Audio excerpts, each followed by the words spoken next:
E um dos motivos da minha grande alegria é ter na minha vida um pastor. Meu pai foi meu primeiro pastor, mas eu deixo aqui essa dica para você que é mulher. Procure um esposo que vai pastorear o seu coração. E o meu líder, o meu cabeça, né, aquele que manda em mim, porque Sara chamava Abraão de Senhor, está escrito na palavra. Então, quando eu quero ouvir Deus falar, Ele fala audivelmente comigo. Eu falo, o que o Senhor quer que eu faça? E eu escuto o Senhor falando. É assim, clara a voz dEle na minha vida. Então procure um esposo que vai ser esse líder na sua vida, que vai ser esse homem de Deus, a quem você vai admirar, respeitar e vai ser também uma bênção na vida dele. E eu tenho muita alegria mesmo de ter na minha vida esse homem de Deus. E é ele que não cobre apenas a minha vida, mas esse ministério diante do trono e que vai abrir este congresso, trazendo a palavra de Deus a todos vocês. Vamos receber pastor Gustavo Bessi.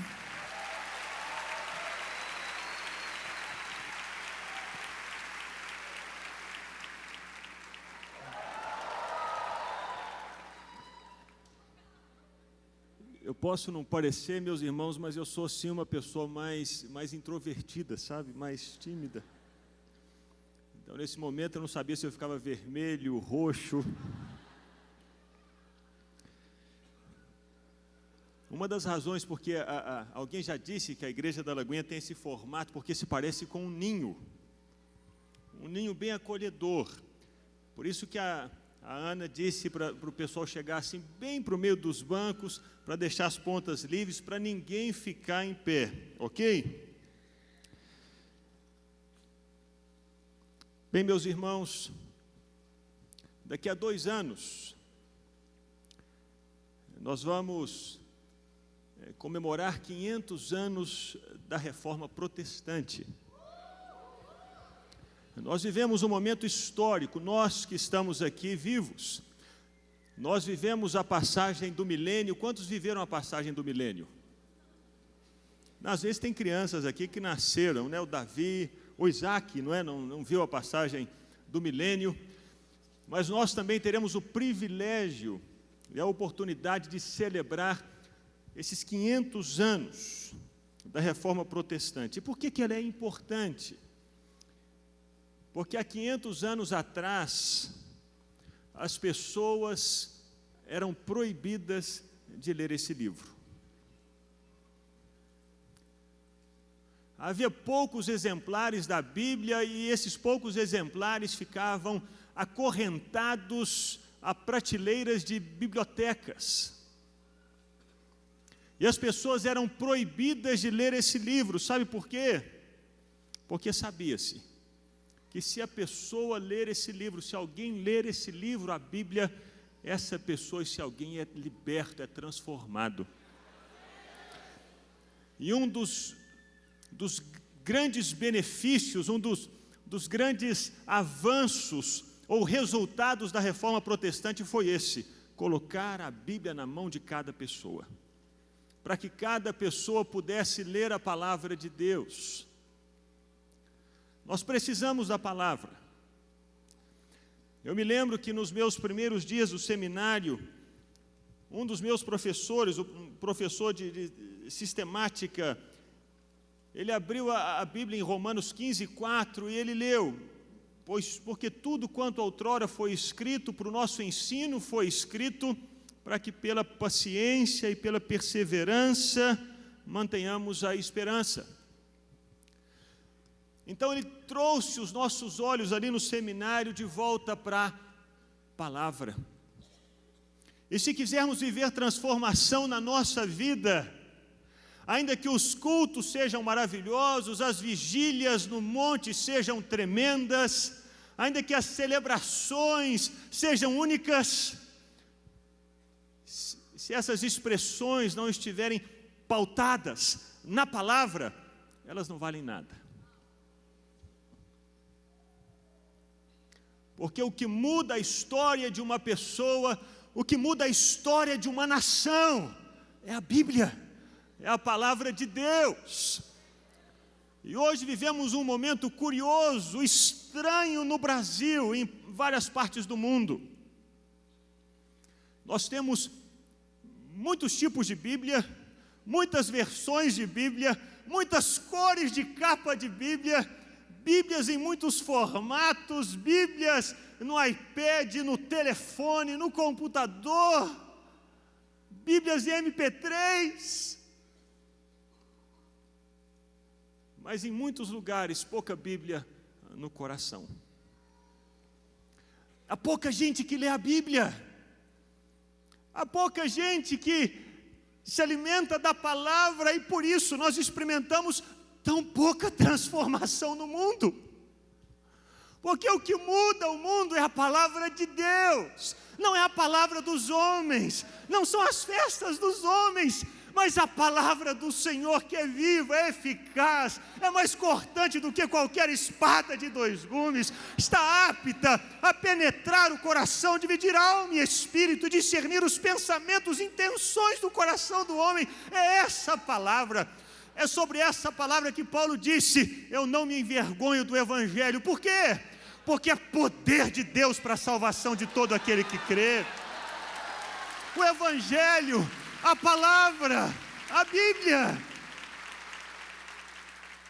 E há 500 anos atrás, as pessoas não podiam ler essa palavra. Mas hoje nós a temos. E que ela esteja conosco não apenas debaixo do braço, não apenas no telefone, mas que ela nos acompanhe todos os dias, que leiamos a palavra, que meditemos na Bíblia, porque não há outra maneira de sermos transformados senão pelo aplicar da palavra de Deus no nosso coração por meio do Espírito Santo. E eu quero convidá-lo a abrir a palavra no livro de Êxodo, Êxodo capítulo 32.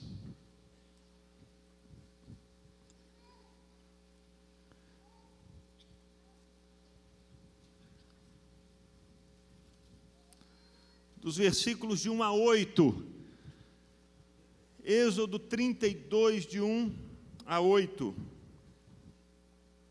Eu vou ler na Nova Versão Internacional, que é a Bíblia que eu estou usando hoje. Êxodo 32, de 1 a 8. Diz assim: o povo, ao ver que Moisés demorava a descer do monte, juntou-se ao redor de Arão e lhe disse: venha, faça para nós deuses que nos conduzam, pois a esse Moisés, o homem que nos tirou do Egito, nós não sabemos o que lhe aconteceu.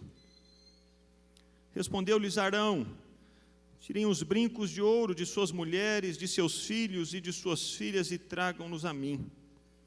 Todos tiraram os seus brincos de ouro e os levaram a Arão. Ele os recebeu e os fundiu, transformando tudo num ídolo que modelou com uma ferramenta própria, dando-lhe a forma de um bezerro. Então disseram: eis aí os seus deuses, ó Israel, que tiraram vocês do Egito. Vendo isso, Arão edificou um altar diante do bezerro e anunciou: amanhã haverá uma festa dedicada ao Senhor. Na manhã seguinte ofereceram holocaustos e sacrifícios de comunhão. O povo se assentou para comer e beber e levantou-se para se entregar à farra. Então o Senhor disse a Moisés: desça, porque o seu povo que você tirou do Egito corrompeu-se. Muito depressa se desviaram daquilo que lhes ordenei e fizeram um ídolo em forma de bezerro, curvaram-se diante dele, ofereceram-lhe sacrifícios e disseram: eis aí, ó Israel, os seus deuses que tiraram vocês do Egito. Até aí. Pai, a tua palavra está aberta diante de nós, e que agora, ó Deus, os olhos do nosso coração sejam abertos também, que recebamos a tua palavra, e que sejamos, ó Deus, transformados pelo aplicar da tua palavra em nossos corações por meio do teu Espírito. Não permita, Pai, que Satanás roube a nossa atenção. Não permita, ó Deus, que ele nos distraia. Não permita que ele nos impeça de receber a palavra do Senhor. Pai, ajuda-nos a entendê-la. Abra os nossos ouvidos, abra o nosso entendimento. Ajuda-nos, ó Deus. É pela Tua palavra que somos sarados, é pela Tua palavra que somos curados. É a Tua palavra que nos dirige os passos, é lâmpada para os nossos pés. Ó Deus, fala conosco.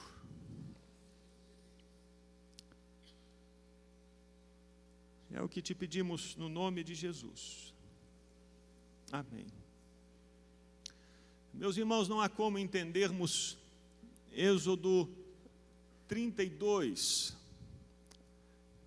adequadamente se nós não nos voltarmos para o capítulo 7 de Êxodo. Nós só vamos entender essa reação do povo de Israel em fazer um bezerro de ouro se nós entendermos toda a trajetória do povo de Israel até aqui, até esse momento de Êxodo 32. Não é um capítulo que está solto no livro de Êxodo, não é um capítulo que está aqui por acaso, é um capítulo que está dentro de um contexto, do contexto da história de um povo. No capítulo 7 de Êxodo, nós lemos o relato da chegada de Moisés no Egito e das ações de Deus em favor do povo dele para tirar esse povo do Egito. Aqui nós temos o relato da primeira intervenção de Deus em favor do povo, quando Moisés e Arão se apresentam para Faraó, e a vara de Arão se transforma numa serpente, e Moisés diz para Faraó: assim diz o Senhor, deixa meu povo ir.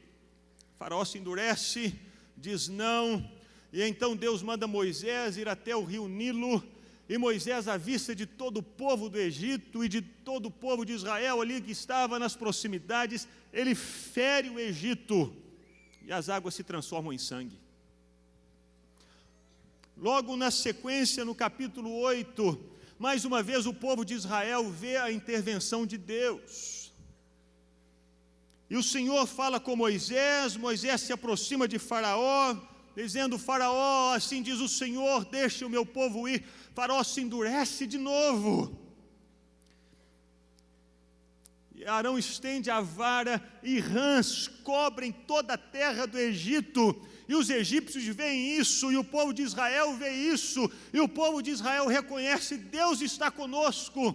Mas Faraó endurece o coração mais uma vez. E então vem a terceira intervenção de Deus. A terra é coberta com piolhos, piolho para todo lado. Até mesmo os magos de Faraó reconheceram, no versículo 19, isso é dedo de Deus. Mas ainda assim Faraó não deixou o povo ir. E mais uma vez Deus intervém, manifesta o poder dele no Egito, para que o povo fosse arrancado da escravidão, e Deus envia um enxame de moscas e que cobre toda a terra. E logo depois das moscas, Deus fere os rebanhos dos egípcios. E agora Deus faz separação entre os egípcios e o povo dele. Os rebanhos dos egípcios morrem, mas os rebanhos do povo de Israel não. E o povo de Israel começa a perceber que Deus os estava separando, Deus estava com eles, Deus estava agindo em favor deles. Então vem a sexta intervenção de Deus: pragas purulentas, úlceras nos egípcios, nos rebanhos dos egípcios. E depois vem a sétima intervenção de Deus: granizo, chove pedra, as plantações dos egípcios são destruídas, mas as plantações de Israel não. Então vem a oitava intervenção de Deus, os gafanhotos. Depois a nona intervenção de Deus, trevas sobre toda a terra. E o povo de Israel percebe: Deus está conosco, Deus está agindo, Ele vai nos tirar daqui. vem a Páscoa, e a 10ª intervenção de Deus no Egito, quando todos os primogênitos egípcios morrem. E todos aqueles primogênitos que estavam em casas onde não havia sangue nos umbrais das portas, esses primogênitos morrem. E aquela noite é noite gloriosa. Naquela noite o povo de Israel saqueia o Egito e sai da escravidão depois de 400 anos presos. E todos reconhecem, foi Deus que nos tirou, foi Deus que nos arrancou daqui, foi Deus que nos tirou com o braço forte. E eles saem do Egito, os exércitos do Senhor, vitoriosos. E então eles chegam no Mar Vermelho, se acampam de frente do mar. Os egípcios começam a vir atrás, eles ficam assustados, ficam ansiosos, e agora o que é que vai acontecer? Moisés clama ao Senhor, e o Senhor diz: Moisés, diga apenas ao povo que marche. O povo começa a marchar, o mar se abre, eles passam no meio do mar como em terra seca, e eles reconhecem: Deus está conosco, Deus está conosco. E eles atravessam, no capítulo 15 de Êxodo, eles atravessaram o mar, e são só cânticos de louvor, de gratidão, o cântico de Moisés, o cântico de Miriam, os tamborins e dança e celebração. Eles percebiam: Deus está conosco, Deus está conosco. Eram manifestações tremendas de Deus, poderosas de Deus, inquestionáveis de Deus. E eles atravessaram o Mar Vermelho, chegaram em um lugar onde as águas eram amargas, e eles reclamam: as águas estão amargas. E então Moisés lança um arbusto na água, e ela se torna doce, um milagre. Deus transformando águas amargas em águas doces, e o povo reconhece: Deus está aqui, o Senhor está conosco. E aí o povo tem fome. O que fazer no deserto? Aproximadamente 3 milhões de pessoas e fome. Deus age mais uma vez, faz chover pão do céu, e o povo come o pão de Deus, o pão do céu, o maná. E quando eles queriam comer carne, fazer um churrasco no deserto, como nós vamos conseguir carne? Deus envia codornizes, e eles fazem um churrasco no deserto. Uau! Como duvidar? Deus nos ama, Deus está conosco. E aí eles caminham mais um pouco, chegam no lugar onde não tinha água. E aí Moisés tira a água da rocha e dá de beber para 3 milhões de pessoas. E então eles chegam no Sinai, capítulo 20 de Êxodo. Eles chegam no Sinai e Deus fala com eles. Do alto do monte, com trovões, relâmpagos, Deus fala com o povo. Eles ouvem a voz de Deus. Desde o tempo no Egito, eles estão experimentando as intervenções de Deus, as ações de Deus em favor deles, milagres tremendos, poderosos, inquestionáveis da presença de Deus com eles. E agora no Sinai, eles ouvem Deus, Deus fala com eles.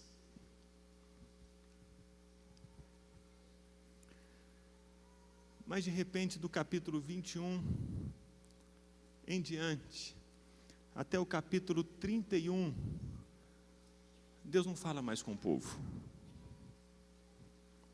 Até o capítulo 20, Deus fala com o povo, Deus se revela ao povo, há sinais tremendos da presença de Deus com eles.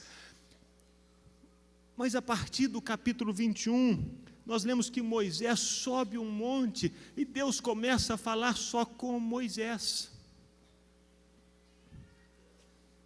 22, 23, 24, 25, 26, Deus falando com Moisés: faça um altar de madeira de acácia, faça o tabernáculo com 10 cortinas, chame o seu irmão Arão e separe. O capítulo 28, 29, assim você o consagrará. Capítulo 30, faça um altar de graça. 31, o Senhor diz para Moisés: eu escolhi Bezalel. Em 10 capítulos, silêncio de Deus em direção ao povo. Do capítulo 7 até o capítulo 20, Deus está constantemente falando com o povo de Israel.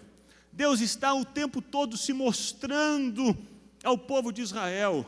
Mas o capítulo 21 até o capítulo 31, silêncio. Deus está falando só com Moisés. O povo não mais ouve Deus. O povo espera. E aqui começa o capítulo 32. O capítulo 32 começa com essa experiência que o povo de Israel tem do silêncio de Deus. O povo, versículo 1, ao ver que Moisés demorava a descer do monte, Deus já não estava mais falando agora com o povo experimenta esse silêncio de Deus e fica ansioso. Moisés está demorando a descer. O que será que aconteceu? Deus não está mais falando como Ele falava antes. Aqueles sinais todos, onde estão aqueles sinais? Onde estão aquelas manifestações gloriosas? Nós já há tempos não as vemos. Só ouvimos silêncio. Aqui no capítulo 32 inicia-se essa experiência do silêncio. E essa ansiedade no coração do povo. Aqui nós já percebemos, meus irmãos, que na caminhada com Deus, nós vivenciamos momentos em que Deus fala tremendamente conosco. Momentos em que Deus intervém, em que Deus se mostra. Existem provas inquestionáveis de que Deus está com a gente. Mas na nossa caminhada com Deus, existem também momentos de silêncio. Momentos em que Deus não nos fala nada. Momentos em que Deus se cala. Momentos em que Deus não se revela a nós, como já se revelou em outras ocasiões. Esses momentos de silêncio fazem parte da nossa caminhada com Deus. Deus faz isso acontecer. E sem dúvida, nesses momentos de silêncio, nosso coração fica ansioso. É normal.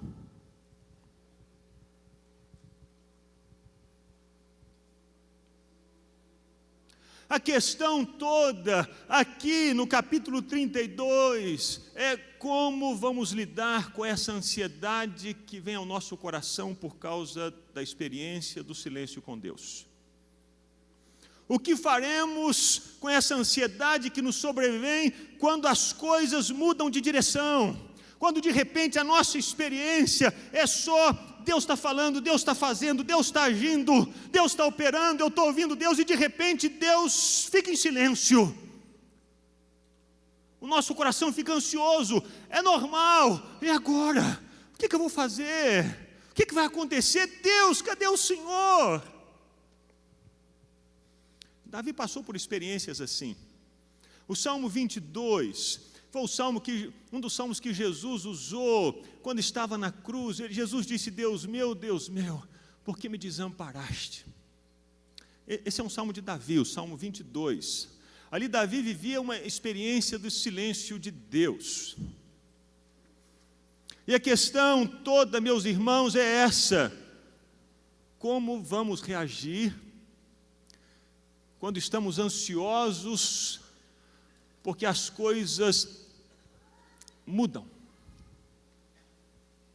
No Salmo 22, Davi reagiu, começando: Deus meu, por que me desamparaste? E ele termina o Salmo de número 22, louvando o nome do Senhor.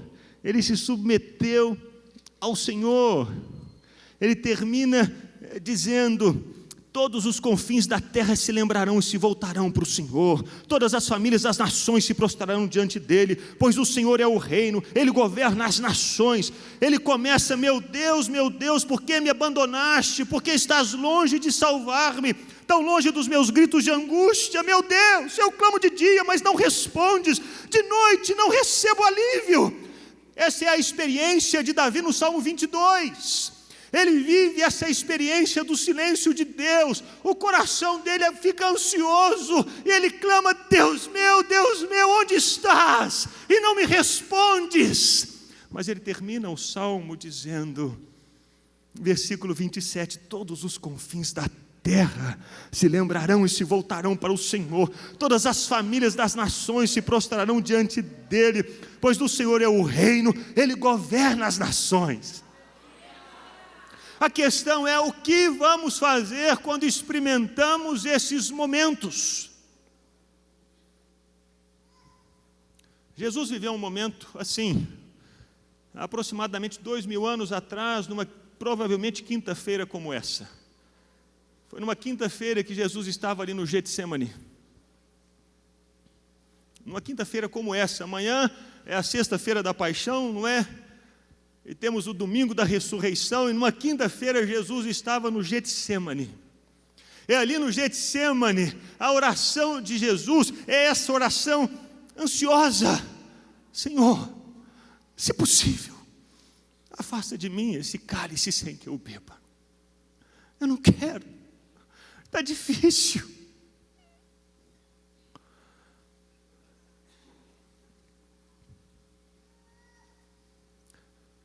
Mas no meio dessa experiência de ansiedade, de dor, a resposta de Jesus foi: contudo não seja o que eu quero, mas o que tu queres. A reação de Jesus foi uma submissão completa ao Senhor.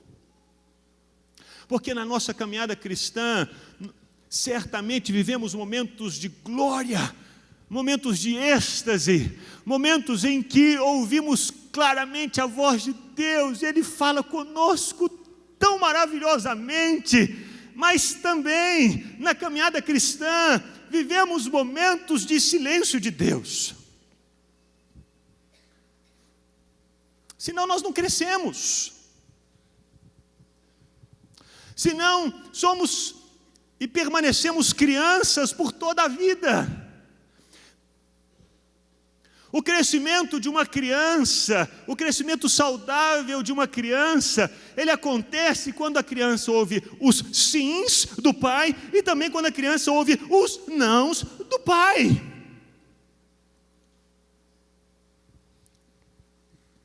Quando a criança sabe que o pai está ali do lado dela, e quando a criança sabe que o pai está ali do lado dela, mas está em outro cômodo da casa.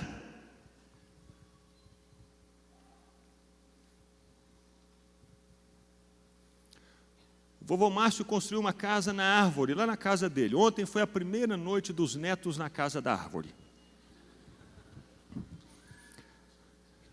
E como foi a primeira noite, aí o vovô Márcio foi dormir com os netos na casa da árvore.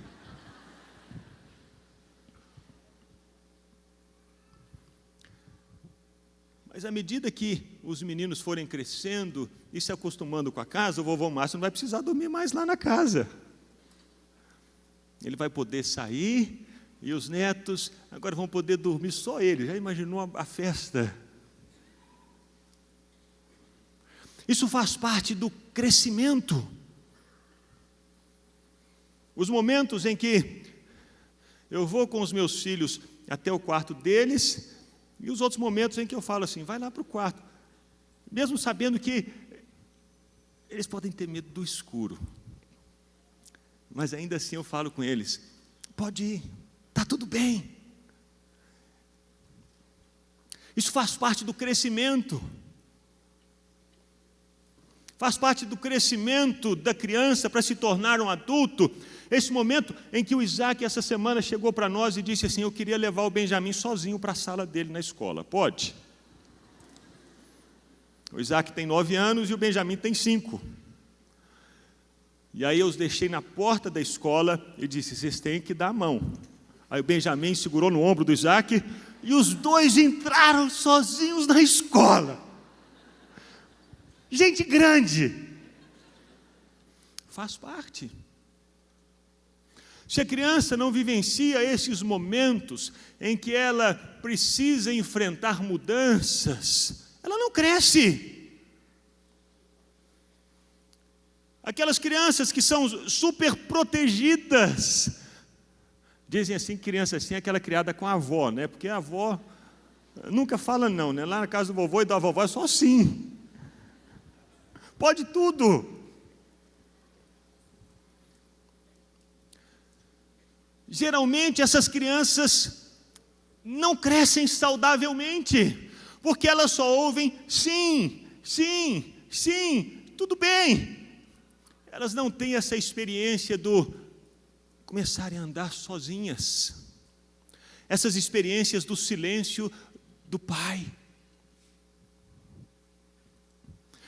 E na caminhada cristã é a mesma coisa. Nós só vamos crescer espiritualmente, nós só nos tornaremos maduros espiritualmente, se nós conseguirmos vivenciar essas situações do silêncio do Pai com a postura correta, como Davi, como Jesus e como tantos outros. Há mais ou menos 400 anos atrás, um homem chamado John Bunyan escreveu esse livro, O Peregrino. Quantos já leram esse livro? Quantos nunca leram esse livro? Esse é um livro de 400 anos aproximadamente. Esse homem teve uma experiência tremenda com Jesus. Ele era alcoólatra, se converteu e começou a pregar o Evangelho. Só que na época dele só podia pregar o Evangelho quem tinha uma licença da igreja. Se a pessoa não tivesse um cartão que desse para ela a licença para pregar, ela não podia pregar. E aí falaram com o John Bunyan, você tem a licença? Ele disse, não. Então você não pode pregar. Mas eu não posso deixar de pregar. Eu não posso deixar de falar o que Jesus fez na minha vida. E todos os dias ele subia num caixote e começava a falar o que Jesus havia feito na vida dele. Sabe o que fizeram com ele? Prenderam ele. Ele foi lançado na prisão porque ele não deixou de pregar o que Jesus havia feito na vida dele. A esposa dele foi pedir aos juízes, por favor, solte meu marido. Nós vamos soltá-lo se ele prometer que não vai pregar mais. Mas isso ele não pode. Ele não pode deixar de contar o que Jesus fez na vida dele. Então ele vai continuar preso. E ele permaneceu na prisão por 12 anos. Ele tinha uma filha cega. A família passou fome na cadeia, ele fazia cadarços de sapato para vender, para conseguir levantar dinheiro para alimentar a família.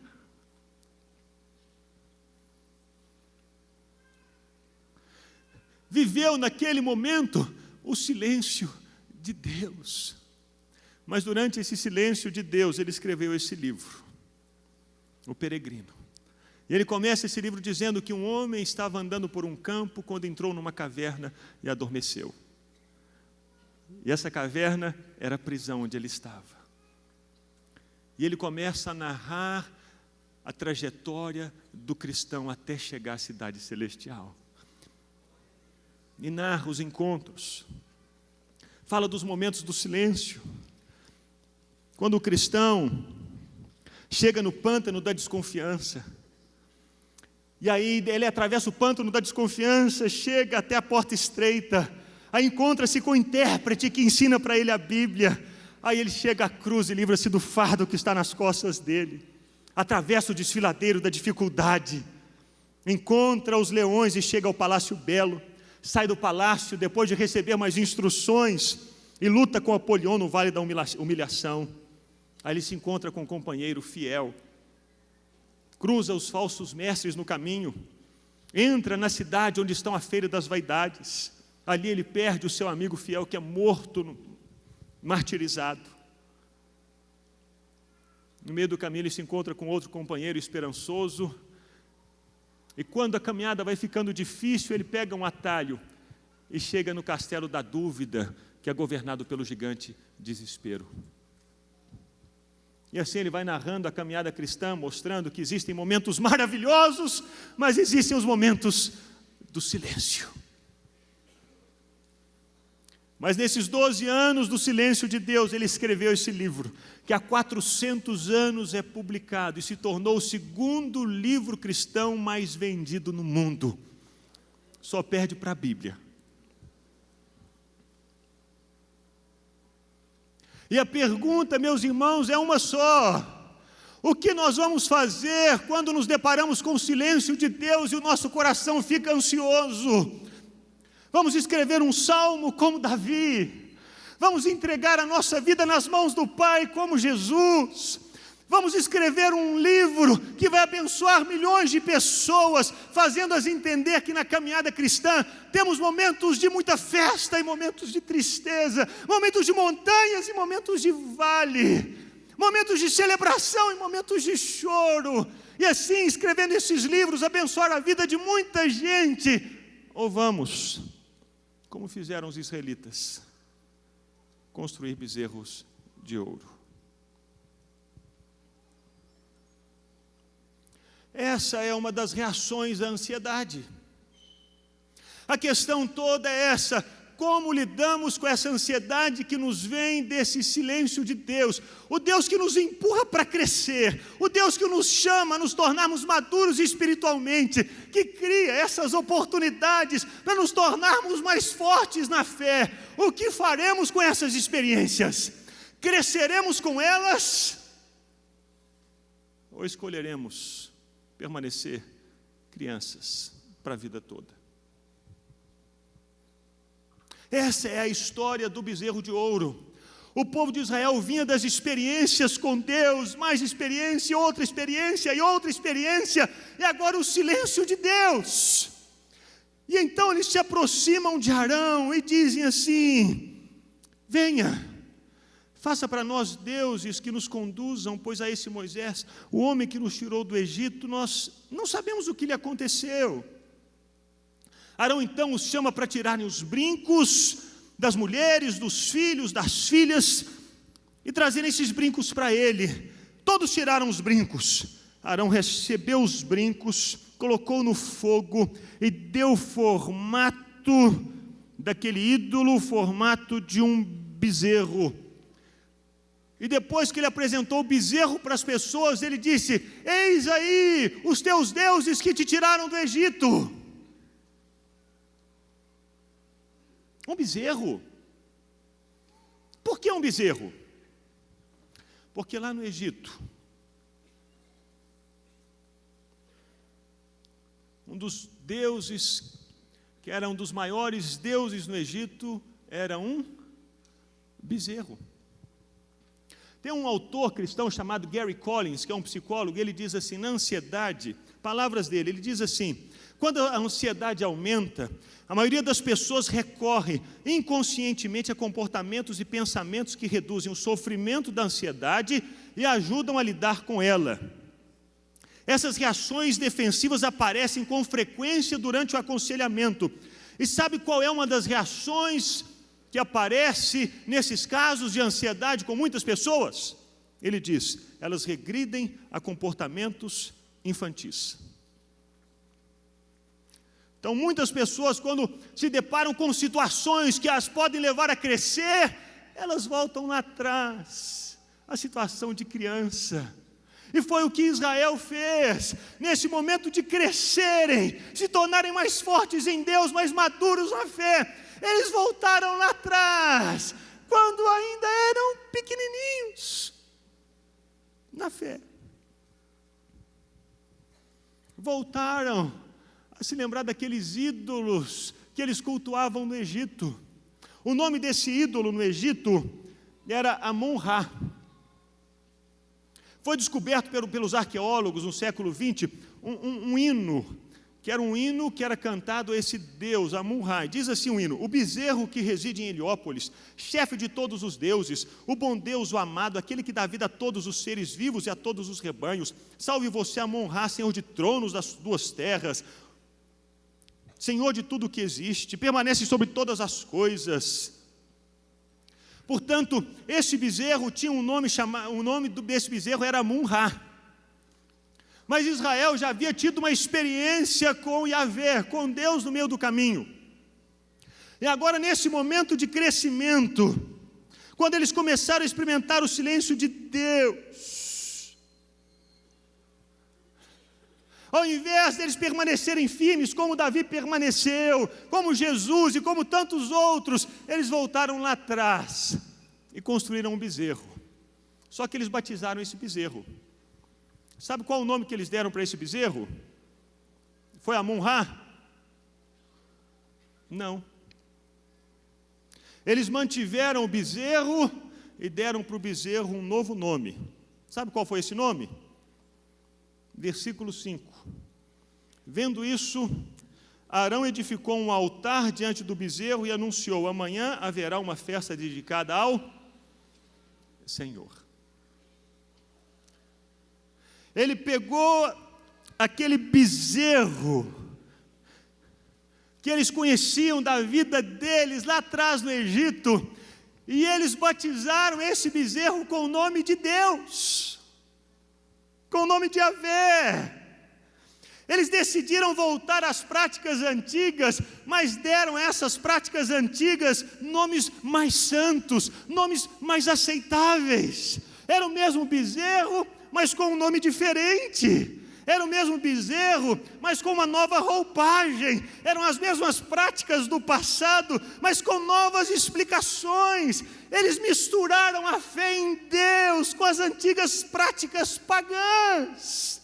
Eles voltaram lá atrás, decidiram não crescer, decidiram não amadurecer, e então batizaram o antigo passado deles de pecado com nomes santos. Meus irmãos, essa experiência do povo de Israel está aqui para nos ensinar. Tudo que foi escrito para o nosso ensino. Assim como os israelitas misturaram a fé em Deus com práticas pagãs, porque decidiram não crescer, assim como eles escolheram permanecer crianças, assim muitos crentes, muitos de nós, diante dessas experiências difíceis da caminhada cristã, muitos de nós corremos o risco de escolhermos não crescer, mas de trazermos para a igreja práticas infantis, imaturas, e que mostram quão pequenos ainda estamos na nossa fé. Mas batizamos essas práticas, damos-lhes os nomes mais santos, mais evangélicos, mais bíblicos, mais lindos, mas são infantis. O fato é que nem tudo que recebe o nome de Deus, de fato, é de Deus. Nem tudo que recebe o nome de Jesus, de fato, é de Jesus. Não é porque aquele bezerro recebeu o nome de Yahvé, que aquele bezerro representava de fato Yahvé. Não é porque as pessoas deram-lhe esse nome que Deus se tornou um bezerro. Então, meus irmãos, chegamos à conclusão de que nem tudo que recebe o nome de gospel é gospel.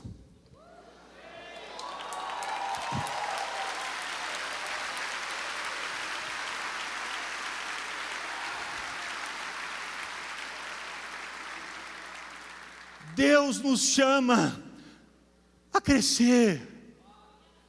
Naqueles momentos difíceis, quando Satanás sussurra nos nossos ouvidos, para adotarmos práticas da infância, de meninice, de pecado, que venhamos a nos manter firmes, aguardando o livramento do Senhor, submetendo-nos ao Senhor, escrevendo salmos que exaltem o nome do Senhor.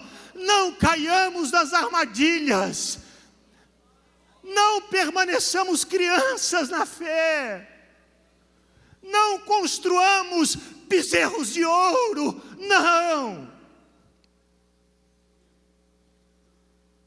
Corremos o risco.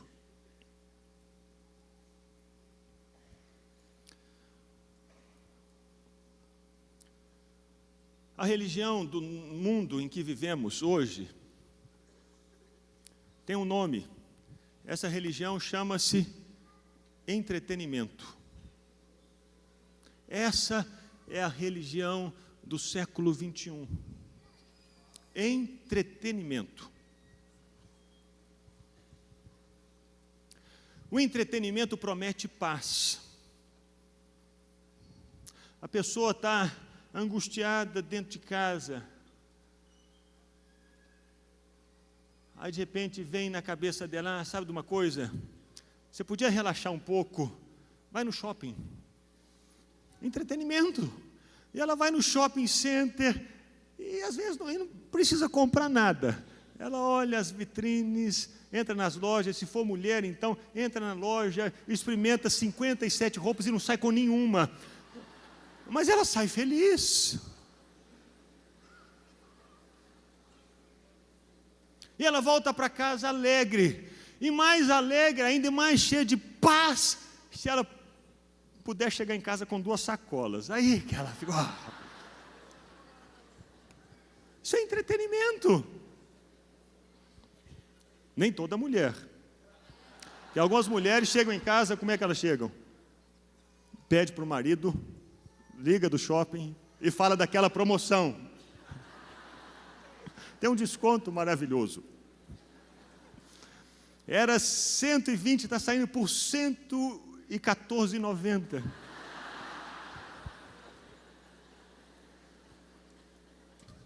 Mas a pessoa chega em casa, uau!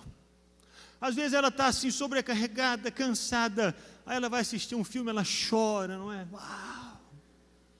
Lava a alma. Entretenimento.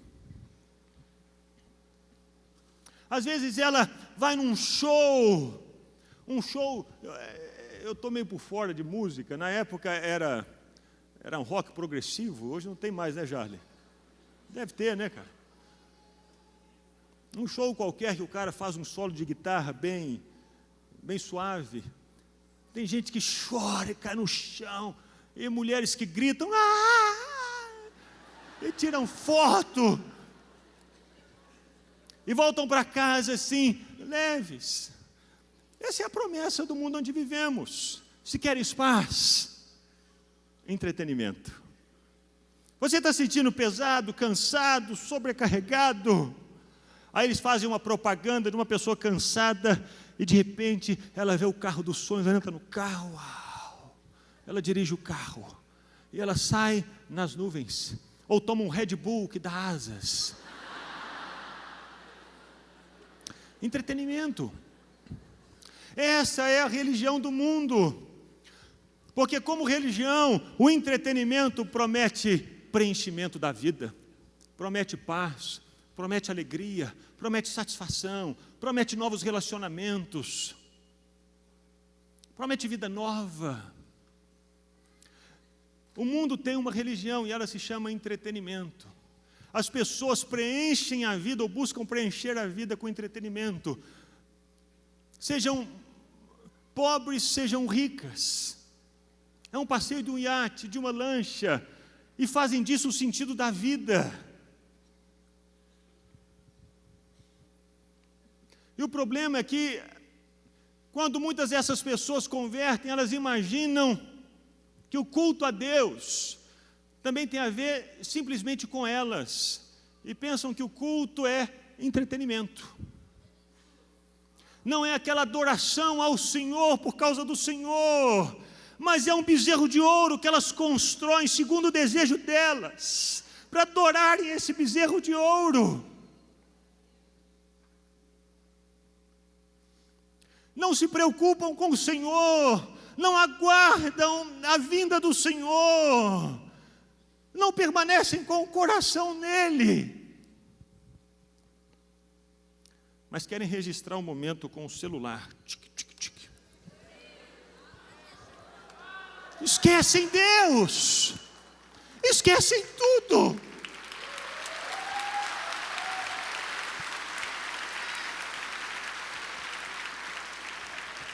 Porque para elas não vale aquele toque, aquele encontro com Deus na eternidade. Elas se esquecem da eternidade, porque elas só conseguem viver na dimensão do tempo, aquela dimensão que a máquina fotográfica consegue pegar.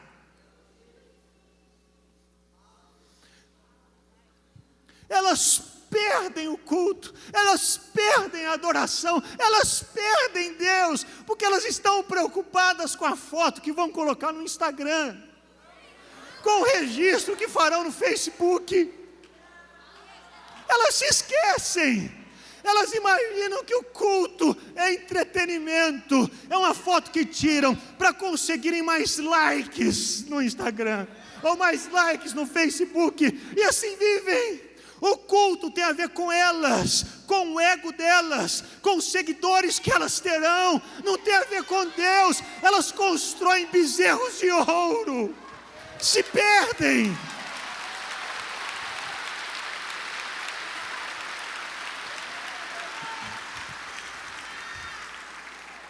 E permanecem crianças para sempre.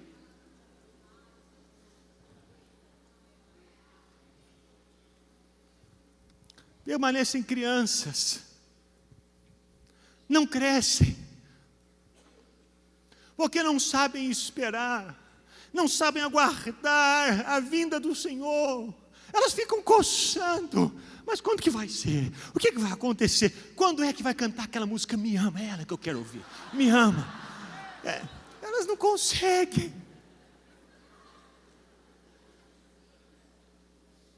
Elas não conseguem aguardar e esperar o Senhor. Senhor, eu quero o Senhor. Eu estou aqui por causa do Senhor. E eu sei que o Senhor me ama. E mesmo quando existe o silêncio de Deus, elas não vão buscar o entretenimento. Elas permanecem ali no quarto de oração, dizendo: Senhor, eu quero, eu preciso, vem. Me ajuda. Minha vida é tua. Eu não vou tentar criar meios ou subterfúgios para construir a minha própria paz, porque o Senhor é a minha paz, e eu vou aguardar até que o Senhor venha. São essas as experiências que nos levam ao crescimento. Essas em que Deus nos permite crescer ao ficar em silêncio. Ao não agir na nossa vida, quando queremos e pedimos: Senhor, tem que ser hoje, e Ele não faz. Ele não faz, não é porque Ele não nos ama, Ele não faz porque Ele nos ama demais, e não nos quer ver como crianças infantis para o resto da vida. Por isso que Ele permanece em silêncio tantas vezes. É muito amor dEle por nós.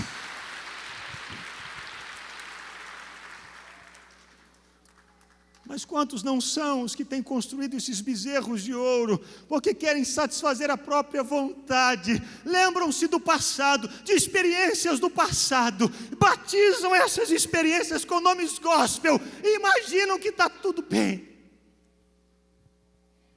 Mas não está.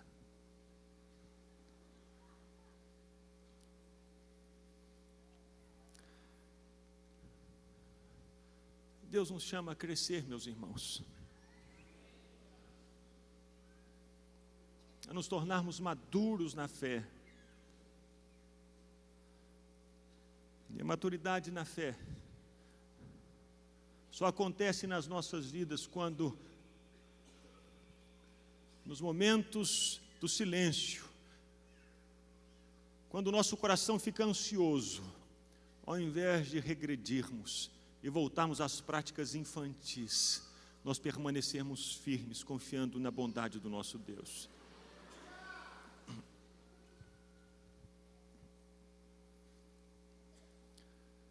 Há muitos anos atrás, um homem chamado Jonathan Edwards, viveu um avivamento tremendo nos Estados Unidos, escreveu um livro chamado Afeições Religiosas. E ele viu muitas coisas acontecendo no avivamento. Porque a pergunta, certamente, que você pode estar se fazendo é como eu identificar o que é obra de Deus daquilo que não é. Não é verdade? Então pergunta para o seu irmão, como identificar o que é obra de Deus? Esse irmão viveu um avivamento tremendo no século XVIII. Aquele avivamento que começou a partir de um movimento de oração dos morávios, 24/7. Foi nesse século XVIII, quando esses irmãos começaram a orar, e durante mais de 100 anos, eles oraram ininterruptamente. Você já pensou nisso? Eles começaram a orar um dia, vamos orar hoje, vamos. E terminaram 130 anos depois. Os pais foram ensinando os filhos foram ensinando os filhos foram ensinando os filhos dos filhos, e durante mais de 100 anos houve oração ininterrupta na face da terra. Meus irmãos, a terra foi sacudida com avivamentos. E foi avivamento na Alemanha, avivamento na Inglaterra, e avivamento nos Estados Unidos. E o John Wesley, o Charles Wesley, o Whitefield, o Edwards, David Brainerd, essa turma, cara. O Zinzendorf e outros tantos irmãos. E no meio de um desses avivamentos, Edwards começou a ver algumas manifestações interessantes. E ele era um homem assim, preciosíssimo, crente no Senhor Jesus.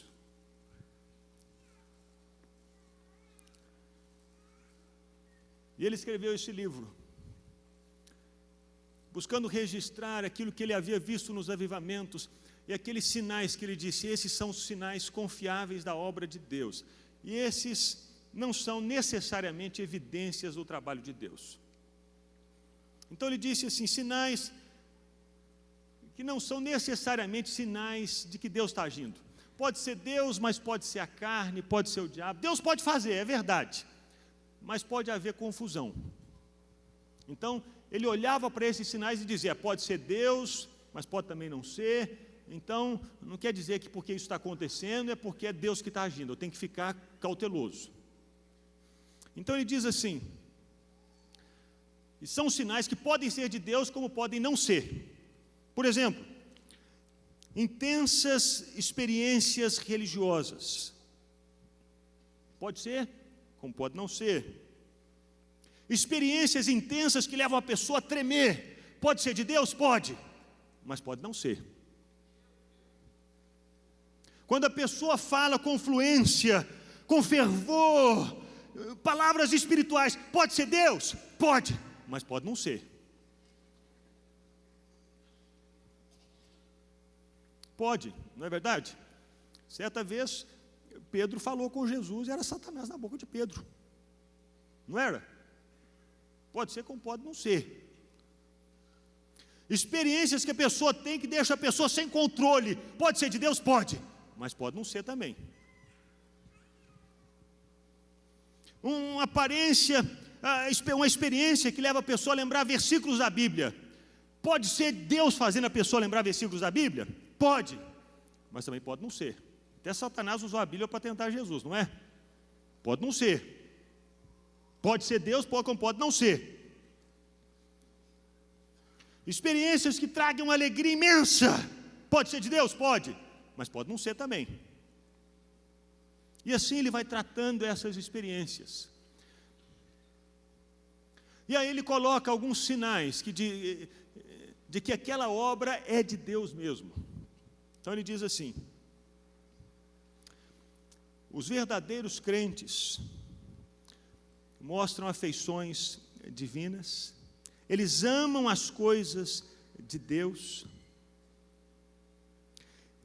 eles apreciam muito a excelência moral das coisas de Deus, eles têm um senso assim profundo de pecado e um desejo intenso por santidade.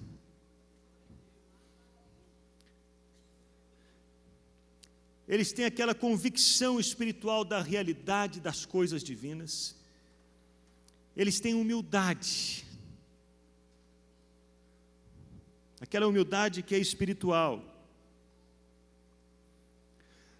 As experiências espirituais que eles têm transformam-nos completamente, de modo que eles vão se tornando cada vez mais parecidos com Jesus. Eles têm um espírito de gentileza, que leva ao amor, à mansidão, à quietude, ao perdão e à misericórdia. São pessoas misericordiosas, cheias de doçura. As afeições de Deus amolecem o coração dessas pessoas, deixando-as mansas e doces. Existe simetria na vida delas, equilíbrio.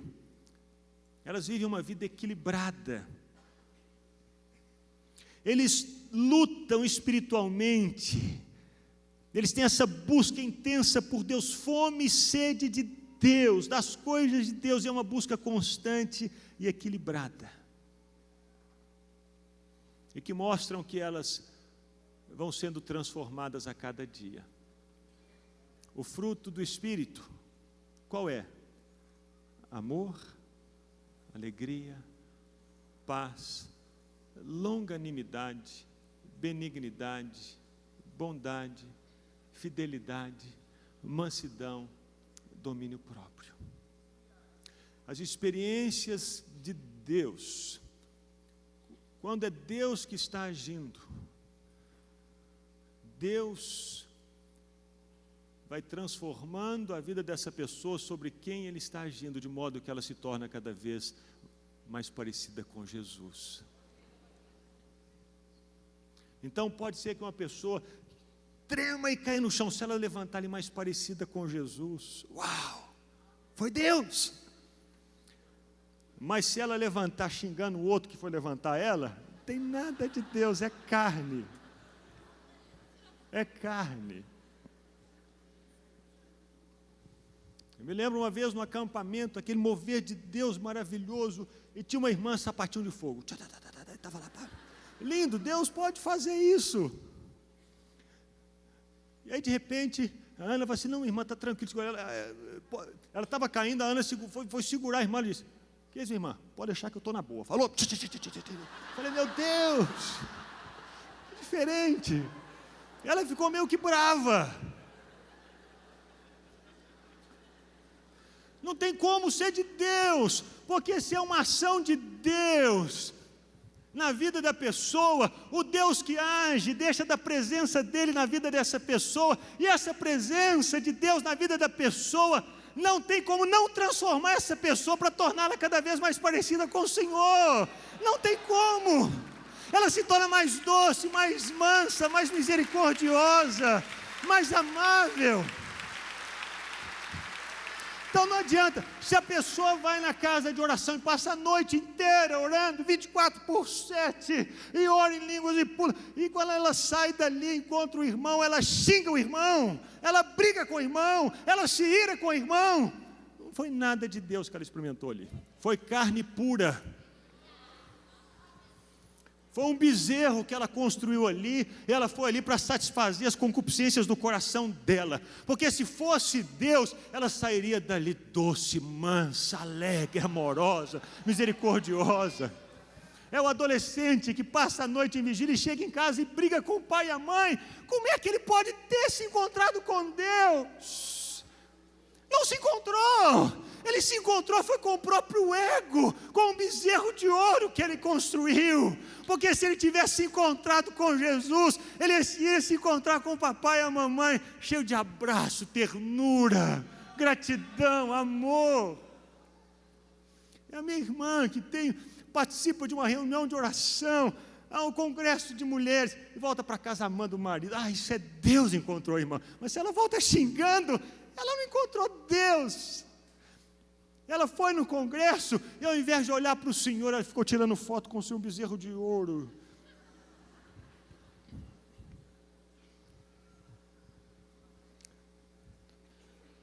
Escolheu permanecer criança.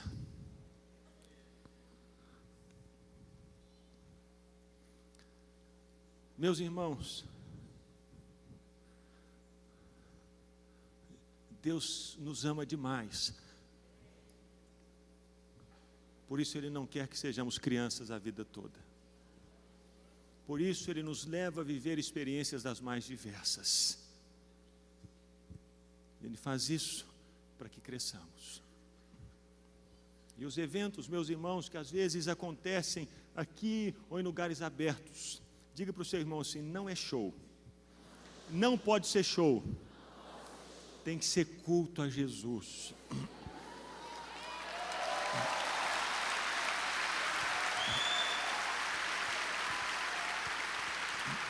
São eventos para levantarmos altares de adoração nos lugares públicos da cidade, para entronizarmos Jesus, para que Ele venha, porque só Ele pode mudar as cidades, só Ele, só Jesus.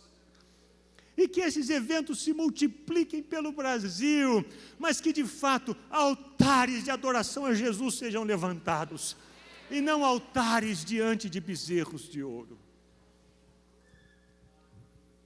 Que o nosso Brasil seja mudado com a multiplicação desses altares, e que em pouco tempo se levante no Brasil uma geração de homens e mulheres tementes a Deus, maduros, adultos, para dirigirem e guiarem o Brasil para onde o Senhor quer. E que nessa noite, se existe ainda algum bezerro de ouro para ser destruído, que ele seja destruído em nome de Jesus. Quero convidar, vamos ficar todos de pé.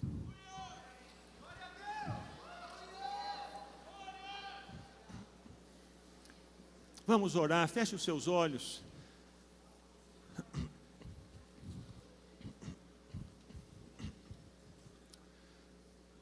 Pai, que nessa noite,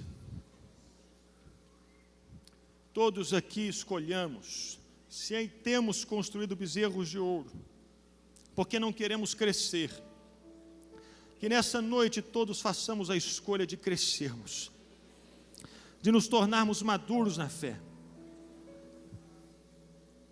de deixarmos para trás as experiências ruins do passado, mundanas, pagãs, para vivermos o novo que o Senhor tem.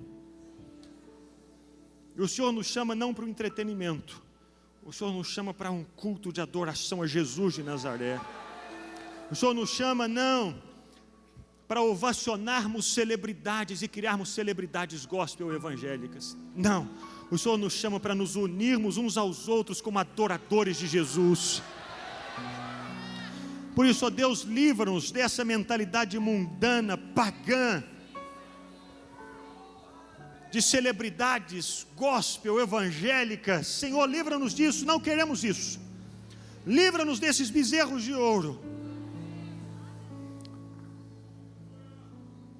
E que a única estrela seja Jesus,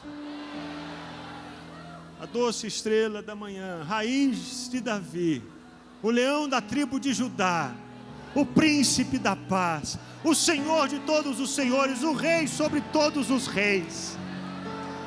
E que a nossa adoração seja sempre focada em Jesus.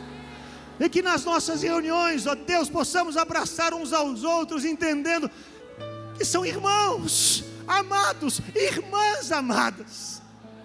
Não são ídolos, não são celebridades. Gente como a gente, que ama Jesus e que quer Jesus. Por isso, ó Deus, apaga do nosso meio essa mentalidade de estrelismo, de culto aos homens, de adoração aos homens, de entretenimento. Que bezerros de ouro sejam quebrados, porque nós escolhemos crescer, ir para frente, nos tornar maduros na fé, olhando para Jesus, e somente Jesus. Que nesses momentos, ó Deus, de silêncio,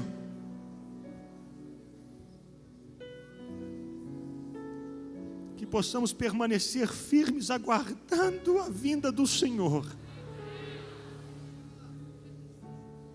Livra-nos de correr atrás de ídolos. Livra-nos de misturar a fé com aquilo que é pagão. Livra-nos desses bezerros de ouro, Senhor. Não queremos batizar com nomes santos aquilo que o Senhor já condenou. Não queremos, ó Deus, não queremos. Não queremos. Que nessa noite, ó Deus, haja conserto no nosso meio. E essa noite haja quebrantamento, espírito de graça, de súplica. Volta para o Senhor.